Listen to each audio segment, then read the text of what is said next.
There are a few people that they do something extraordinary in their ordinary jobs.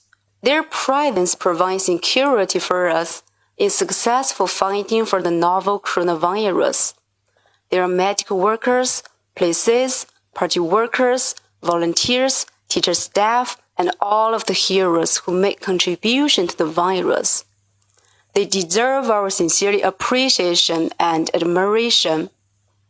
Their efforts leave a deep impression on us. Despite the lack of the equipment and the risk of infection, they make full use of knowledge and experience to do a variety of things to defeat the virus.